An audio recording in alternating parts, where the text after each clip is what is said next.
Bom, a carta do apóstolo Paulo aos Romanos, aqui, Lucien Serfox, ele vai dizer para nós que nós temos agora que interpretar a questão da Jesus chegando na plenitude dos tempos. Gálatas capítulo 4 e o versículo 4. Ele diz: mas ao chegar à plenitude dos tempos, eu vou parar por aqui por enquanto. O que é a plenitude dos tempos? Nós não podemos ser infiéis ao texto. Plenitude, ou a palavra pleroma, meus irmãos, é quando já está completo, tá bem? Isto é plenitude. Então você vai pensar numa jarra, você vai fazer o suco, coloca água até onde dá. Tem uma partir do momento que você não tem como colocar água a mais, que você vai perder o açúcar e o suco e a água. Você vai perder tudo. Quer dizer que chegou na plenitude, chegou na tampa, não tem o que fazer mais. Tem que parar. Então, plenitude dos tempos significa o quê? Que Deus, quando chegou a hora, ele tinha que mandar o Senhor Jesus. Chegou o momento. É o tempo, é a ocasião. Os tempos, não é um tempo só, são os tempos. Por quê, meus irmãos? Porque existem eras ou idades, aions, a Bíblia chama de aions no grego. Aions são eras ou séculos, tá bem? Chegou a plenitude de todos os tempos, tudo já estava cheio. Agora tem que vir e pronto. Aí tem algum tempo depois da plenitude? Não tem, meus irmãos. A plenitude significa que os tempos estão todos recheados, todos cheios, todos preenchidos. Tem alguém que tem que entrar em cena. Quem vai entrar em cena? O dono da casa. Quem é o dono da casa? O Filho, Filho de Deus. Ele vai vir. Essa aí é a exegese do versículo. Chegou a hora, chegou a plenitude dos tempos. Aí o que fez Deus? O texto diz: enviou o seu Filho. Aqui na tradução ecumênica brasileira. Mas ao chegar à plenitude dos tempos, Deus enviou o seu Filho, nascido de mulher e sujeito à lei.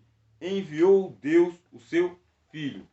Isso é importante porque a carta aos Hebreus vai dizer para nós: havendo Deus antigamente, enquanto não tinha chegado a hora, falado aos pais pelos profetas, a nós, que agora chegou a plenitude dos tempos, agora que chegou o desfecho da história, quem tem que entrar em cena? O Filho.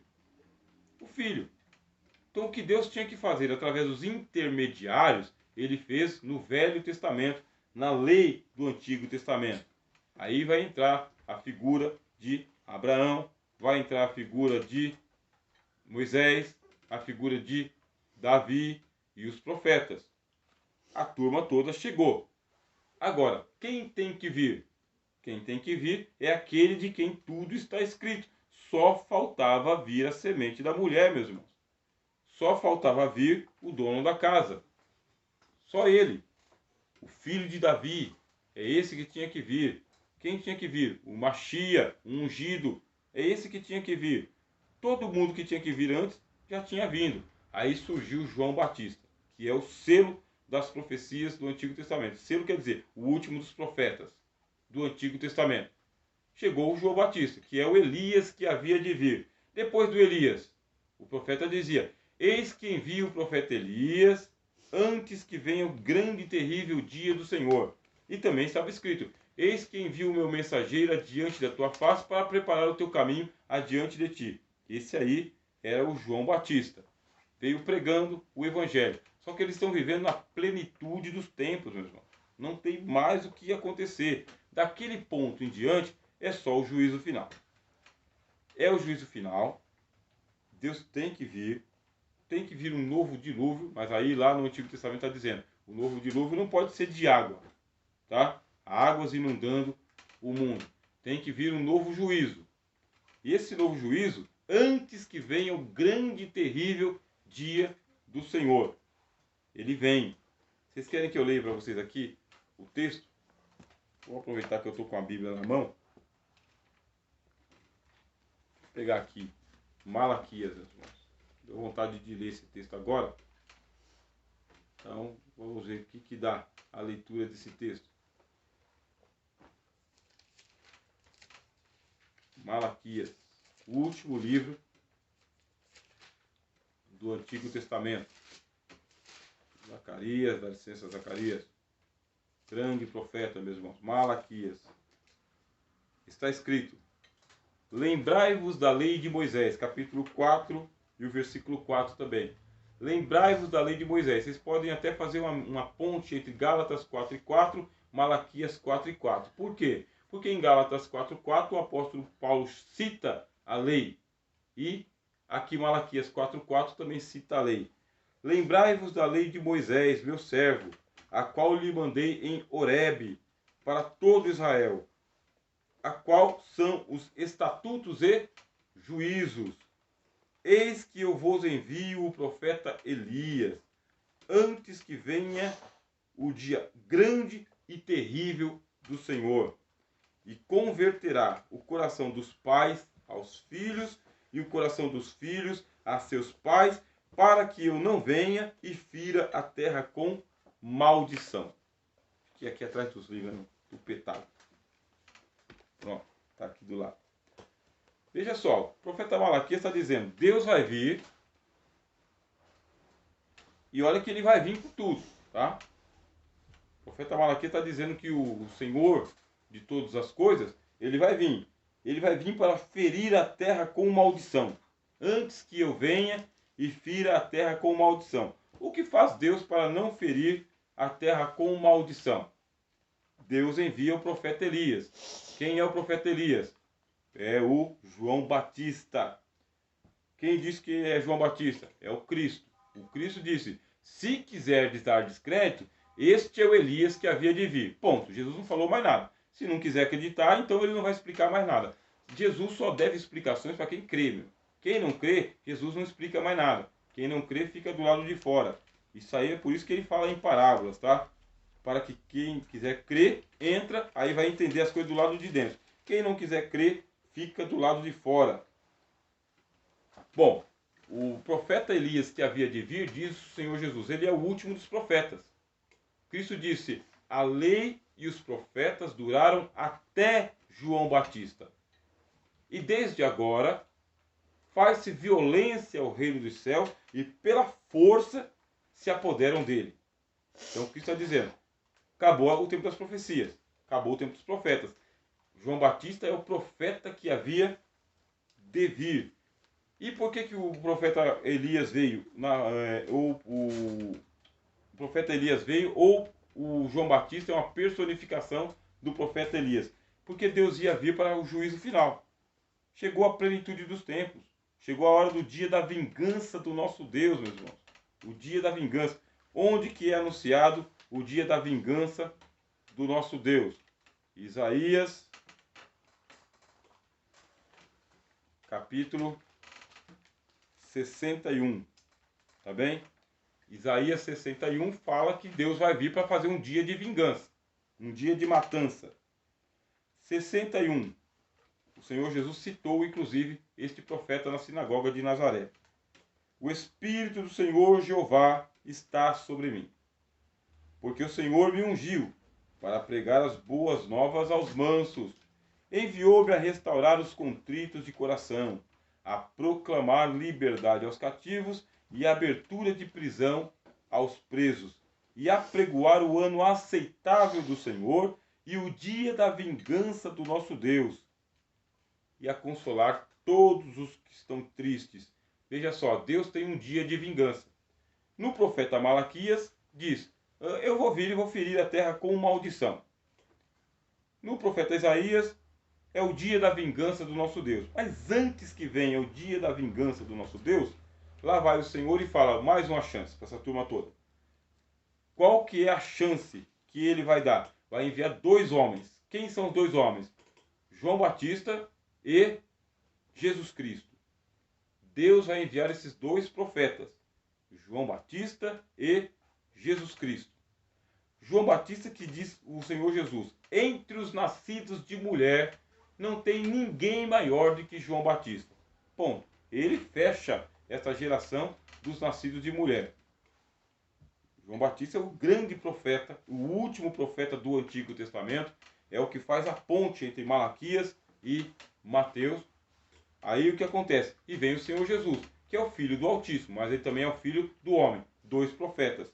que é o Senhor Jesus e João Batista. João Batista começa a pregar, começa a anunciar. Para quê? Para converter o coração dos pais aos filhos e o coração dos filhos aos pais. O que é converter o coração dos pais aos filhos e o coração dos filhos aos pais? É para que um e o outro comecem a entrar num acordo. É para que pai e filho tenham um relacionamento de família. Para que as famílias parem de brigar, de contender. Então ele vai convertendo o coração de pais aos filhos e o coração dos filhos aos pais, fazendo concórdia. Esse é o ministério de João Batista. Por que ele tem que fazer isso? Para cumprir a outra profecia que está em Isaías, tá? Capítulo 40, versículo 3. Voz do que clama no deserto, preparai o caminho do Senhor, endireitai no ermo vereda ao nosso Deus. Olha só que linguagem poética maravilhosa. É o nosso Deus que está chegando aí. Então endireita o caminho do Senhor. O que é endireitar o caminho do Senhor? É esse pessoal que abre a estrada para a gente passar. Hoje você anda pelas rodovias, mas teve gente que pavimentou aquele negócio lá com asfalto, concreto, pedra, cimento e muito suor e lágrima, meus irmãos. Então, endireitar o caminho para que o Senhor possa passar. Aí diz assim, todo vale, aquele pessoal que estava lá embaixo, será exaltado. E todo monte, aquele pessoal soberbo, e todo alteiro serão abatidos. O que é o João Batista? João Batista é um trator, meus irmãos, nivelador. É um nivelador. Aonde está alto, ele abaixa. Aonde está baixo, ele vai jogar terra. Então, João Batista tem esse ministério. A Bíblia diz, todo monte será batido. E o que está torcido se endireitará. E o que é áspero se aplanará. João Batista veio com um ministério extraordinário. A pregação dele foi fundamental para que o Senhor Jesus viesse e encontrou-se um povo predisposto a receber o Evangelho. Porque todo mundo ia, a Bíblia diz, ia todo mundo ser batizado por João. Todo mundo. De todo mundo. Então João Batista ele pegava aquele Rio Jordão de fora a fora e batizava as pessoas. Pregava e aplanava o caminho. O que estava áspero ficava lisinho, meus irmãos. O que estava torto ficava direitinho. Quem estava lá em cima descia e quem estava lá embaixo subia. Esse aqui é o ministério do profeta Elias, meus irmãos. Profeta do ministério Elias que voltou na pessoa de João Batista. Elias não foi morto, mas João foi morto. E assim que João foi morto, o ministério do Senhor Jesus, ele alavancou ainda mais, diz a palavra de Deus. O profeta foi morto e depois o Cristo foi morto também. Então nós temos aqui a plenitude dos tempos. Os dois profetas estão pregando a palavra de Deus, estão anunciando, implantando o evangelho. E quem está fazendo isso agora é o Senhor Jesus. Por quê? Porque o ministério dos profetas acabou. O ministério dos profetas acabou. O tempo dos profetas acabou. Agora é o tempo do Espírito Santo e de Jesus Cristo. É desses dois. O ministério dos anjos mudou de turno. Tá bem, meus irmãos? Por que mudou de turno? Porque a turma que estava a serviço do Antigo Testamento cumpriu o ministério deles. Os anjos do Antigo Testamento podem render o posto. Por quê? Porque o Messias chegou. Quando o Messias chegou, todos os anjos de Deus o adorem. Mudou. Agora chegou o dono da casa. Mudou o turno. E também mudou o serviço dos anjos. Por quê? Lá no Antigo Testamento, os anjos chegavam e matavam pessoas. Em Novo Testamento, eles estão subalternos, submissos ao Senhor Jesus para operar em favor daqueles que hão de herdar a salvação. Carta do autor aos Hebreus. Tá bem? Vocês devem ler a carta. Onde que está? Bom, está entre o capítulo 1 e o capítulo 13, tá bom? Da carta aos Hebreus. Leia os 13 e você vai encontrar lá. Eles são espíritos e ministradores, tá bem? A favor daqueles que hão de herdar a salvação. Mudou o turno, mudou a dispensação, mudou a economia. O filho chegou, os tempos estão cumpridos. Abra aqui a tua Bíblia. Começa lá o Evangelho de Marcos. Jesus dizendo, o tempo está completo. O reino de Deus chegou. Arrependei-vos e entrai para o reino de Deus. Palavra do Senhor Jesus. Esse é o ministério secreto de Cristo. Vocês que gostam aí de assistir filme de espionagem, o que é o reino de Deus? O reino de Deus é uma semente que é lançada à terra, a menor de todas as sementes, a maior de todas as árvores. O que é o reino de Deus? É uma medida de fermento em 3 medidas de farinha. levedando tudo. O que é o reino de Deus, meus irmãos? É uma semente que, lançada à terra, ela desaparece e daqui a pouco ela brota sem ninguém ter feito nada. E ela por si só, ela brota, ela cresce, ela germina, ela frutifica. Esse é o reino de Deus. O que é o reino de Deus, meus irmãos? É uma rede que é lançada ao mar e ela apanha toda sorte de peixes, traz para a praia, separa-se os bons e os maus. Os bons são comestíveis, os maus devolve para a praia. Isso é o reino de Deus. O que é o reino de Deus? É semelhante a um homem que semeou boa terra, boa semente em sua terra. Aí veio o inimigo e plantou joio. Crescem os dois juntos até a consumação dos séculos. E muitas outras parábolas são referentes ao reino de Deus. Falando em parábolas, meus irmãos, tem um livro aqui que eu li bastante ele.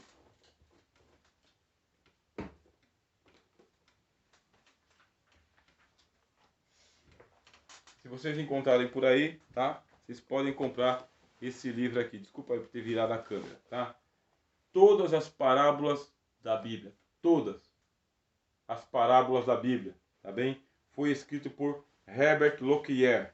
Então, se vocês encontrarem, aqui no caso da editora Vida, tá bom? Vocês vão gostar muito do livro, tá? Um livro com 423 páginas, vocês vão gostar muito. Ou uma introdução às parábolas, tá bem? Ó, exposição das parábolas de Jesus. Não deixem de estudar as parábolas, pelo amor de Deus, irmãos. Tá? Nós estamos aqui num curso de especialização na Carta aos Romanos, mas a gente não pode ter aquela presunção de, já li os evangelhos, já sei tudo. Estudem as parábolas, irmão. Estudem com gosto, tá? Então aqui a exposição das parábolas de Jesus, de Jean Carlos da Silva. Aqui especificamente as parábolas de Jesus e aqui todas as parábolas da Bíblia. São os livros que eu já apresentei para os irmãos aqui, que nós estamos folheando por esses dias. Então, se você quer saber o que é o reino de Deus, estude as parábolas. Jesus veio falar do reino, implantar o reino. O reino está em evidência, tá bem? Agora. E o reino de Deus não está perdendo para o coronavírus, tá, irmão? Está perdendo para a pandemia. O reino de Deus está perdendo, não está perdendo para a guerra biológica. O reino de Deus está perdendo para ninguém, tá? O reino de Deus está ganhando.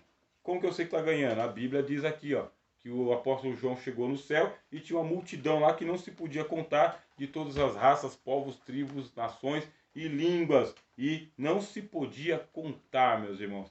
E diz que mais são os filhos, glória a Deus. O apóstolo Paulo diz, mais são os filhos daquela que é solteira do que as que são casadas. A Jerusalém Celestial tem mais filho do que o inferno. Pode acreditar. Então nós estamos aqui estudando o texto do apóstolo Paulo dizendo que chegou a plenitude dos tempos, bem? Deus enviou o seu filho, é o filho de Deus, é o dono da casa que chegou, nascido de uma mulher. Quando fala nascido de uma mulher, aí pronto, começou o ministério do Espírito Santo, aonde não existe macho ou fêmea, tá bem? Não existe. É nascido de uma mulher para dizer, chegou a hora de nós acabarmos com algumas idiosincrasias na sociedade. No reino de Deus, Deus é tudo em todos. E nascido sob a lei, nascido sob o regime da lei. Aí o que diz aqui a tradução ecumênica brasileira? Diz que o Senhor Jesus ele nasceu sob a lei para pagar a alforria dos que estavam sujeitos à lei. Por quê? Nós somos todo mundo devedor à lei mesmo. Devedor. Deus, através da lei, aumentou a dívida que a gente tinha. Sem lei, a dívida é uma. Com lei, a dívida é outra. Se tornou impagável a nossa dívida. A nossa redenção se tornou impossível. Nós íamos ficar trambicando com Deus. O que é trambicando? Eu vou guardar os mandamentos, mas de vez em quando eu vou quebrar um e outro. Aí quando for uma vez por ano, eu vou lá na festa da Páscoa, participo da festa da Páscoa, uma vez por ano vai ter lá o dia da expiação, o sumo sacerdote vai entrar, vai passar uma borrifada de sangue de bodes e touros em cima dos meus pecados, e depois eu vou viver mais um ano. Então a gente ia trambicando, fazendo um trambique, dizendo que não tinha nada a ver, que era isso mesmo. Só que o autor aos Hebreus vai dizer para a gente que não é bem assim. A lei ela tem a sombra dos bens futuros e não pode aperfeiçoar aqueles que se achegam a Deus. Tem gente que não quer trapacear, meus irmãos. Tem gente que quer ter comunhão verdadeira com Deus. Ser autêntico, ser verdadeiro, quer sentir a presença de Deus, quer sentir o perdão dos pecados, quer ver Deus um dia. Tem gente sincera que não consegue cumprir a lei de Deus porque ela é santa, justa e boa. A lei de Deus está para além dos parâmetros do meu comportamento. Eu cumpro um pouquinho, mas eu não cumpro tudo. Eu cumpro mais ou menos a lei de Deus, mas eu não cumpro com o coração. Inclusive, quem está participando das aulas de teologia pura descobriu que a lei tem que ser cumprida com o coração, e com o coração a gente acaba errando nas coisas mais gritantes. Então, meus irmãos, a lei foi piorando a nossa situação. É um remédio que tornou a gente mais doente ainda. Agora, mais condenados com a lei do que sem a lei. A gente vai voltar nesse tema, porque o apóstolo Paulo fala: até a chegada da lei, o pecado estava no mundo, mas sem lei não se conta nada de pecado. Chegou a lei e piorou a nossa situação, porque agora a gente é duplamente devedor. E a gente não consegue cumprir a lei de Deus. E os sinceros? E a semente piedosa, a semente de Abraão?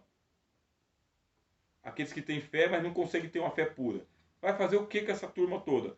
Aí o Cristo vem, traz o evangelho, e ele diz: nascido sob a lei para pagar a alforria e nos resgatar da lei. Tudo aquilo que eu estava devendo para a lei, eu estava devendo. Aí cumpriu-se a profecia do profeta Eliseu. O que fez o profeta Eliseu? Multiplicou o azeite da viúva, de tal forma que pagou tudo que devia e ainda viveu do resto. Nós ganhamos aí um crédito eterno para com o nosso Deus, porque o Senhor Jesus veio, saldou a dívida que a gente tinha com a morte, saldou a dívida que a gente tinha com Deus através da lei, saldou a dívida que a gente tinha com o inferno e ainda colocou crédito na nossa conta para a gente poder entrar em casa e não ter que ficar envergonhado por nada. Não haverá lembrança das coisas passadas. Tudo se passou. A vida é nova. Glória a Deus, irmãos. A Bíblia diz: a fim de resgatar os que estavam sujeitos à lei. Estavam escravizados à lei. E para que recebêssemos a adoção de filhos. Mudou a nossa condição. A gente já vai terminar, tá, irmãos? Eu já estou reconhecendo aqui que está chegando os minutos finais. Mudou a nossa condição. Por que mudou a nossa condição? Porque nós éramos escravos, tá bem? Escravos do pecado, sujeitos a essa escravidão e depois ainda ser condenado ao inferno. Agora, nós vamos ser adotados por Deus. Só que para ser adotados por Deus, muita coisa tem que mudar. Não dá para ser adotado por Deus e continuar com a cara de pau. Tem que ser adotado por Deus e muita coisa tem que mudar. Mas também não dá para fazer uma reforma moral, tá, irmãos? Algumas regras e a gente mudar de comportamento. Tem que mudar a natureza. E para mudar a natureza do homem, Deus não pode trapacear, meus irmãos. Porque se Deus trapacear, aí você também não é convertido, você não é filho de Deus. O que o Senhor Deus tem que fazer? Deus vai ter que fazer a paliginésia, a regeneração, o novo nascimento. Tem que fazer você de novo. Os irmãos entenderam? As irmãs entenderam? Tem que pegar o ser que você é e diluir o ser que você é. Desmanchar mesmo. Como que se desmancha? Do mesmo jeito que a gente pega o pão da ceia depois que acaba e coloca na água, esfarinhando ele assim, ó, e depois vai misturando tudo, vai diluindo o pão para ninguém mais poder comer aquele pão. Não é isso que a gente faz em algumas denominações? É a farinha na água. O que faz o Senhor Deus? Ele tem que diluir você. Ele tem que mudar a sua natureza. Tem que fazer você de novo. E como a gente sabe disso? Porque ele falou que ia fazer isso, meu. Chamou o Jeremias como testemunha. Jeremias, vem aqui, desce aqui. Tá vendo aquele lá trabalhando na roda? Tô vendo, senhor. E aí? Desmanchou. E agora? Fez de novo. Então, assim sois vós na minha mão. Pronto, meus irmãos. Tem que desmanchar sua vida por completo. Desmanchar tudo aquilo que você tinha feito anteriormente, que você era anteriormente. Dissolver você na água do Evangelho. Colocar o Espírito Santo dentro do seu coração, enxertar você na oliveira verdadeira que é o Senhor Jesus. Aí a gente vai voltar para esse tema, porque o apóstolo Paulo falou: você é um zambujeiro. O que é um zambujeiro? É um pedaço de planta, meu. Um pedaço de planta que tem uma natureza que não tem nada a ver com a oliveira, tá bem? Você é uma outra planta. Você não é da natureza de Deus. Você é um escravo do pecado, viciado no pecado. Você não tem nada a ver com o céu. A nossa natureza, quando a gente nasceu de Adão, não tem nada a ver com o paraíso, não tem nada a ver com o evangelho. Por isso que a turma acha estranho a gente gostar tanto de Jesus, de Bíblia e de igreja, porque eles falam isso aí é fanatismo religioso. Não entende por que uma pessoa fica até 11 horas da noite ouvindo um monólogo de um professor, né, que tropeça no português. Por quê? Com livros abertos, com tanta coisa interessante para fazer. Novelas, filmes, cinemas, bailes, sono, cervejada, um monte de coisa para fazer. Aí fica horas numa igreja, levanta a mão, glória a Deus, aleluia, por qualquer coisa. É um povo fanático mesmo. Não entende que nossa natureza fora de Cristo não tem nada a ver com o céu. Nada a ver com o céu. Agora Deus não pode trapacear, fazer uma reforma, uma recapeada. Ele vai nos adotar, diz aqui a palavra de Deus. Ele vai nos adotar como filhos. Somos filhos adotivos. Deus nos adota do mundo, meus irmãos. E aqui é uma figura de linguagem do mundo romano, tá? Por quê? Esse filho adotivo, ele se torna o herdeiro das coisas do seu pai. Não é mais escravo, não é mais um alien, alguém estranho, tá? Não é um bastardo também. É um filho legítimo. Como que Deus vai fazer a mudança da nossa natureza, meus irmãos? Como? Sem trapacear. Vai desmanchar o ser que nós somos e vai nos fazer de novo. Aí quando você é feito de novo, fica a sua consciência. Quem você é, isso não se apaga. Tá bem? A sua consciência. Fica a sua memória. Aquilo que você já aprendeu, permanece. Fica a sua história. Aquilo que você já registrou na sua biografia, fica também. Agora, nenhuma condenação há para os que estão em Cristo Jesus, porque não andam segundo a sua história, não andam segundo a sua memória, e essa consciência agora vai ser tocada pelo Espírito Santo. A sua consciência vai ser renovada pela palavra de Deus. A água vai se transformar em vinho, tá bem? O Espírito vai se transformar em carne. Você vai ser uma nova criatura. Assim, quem está em Cristo, nova criação é. As coisas velhas já passaram e tudo se fez novo. Amém? Que Deus abençoe em nome do Senhor Jesus.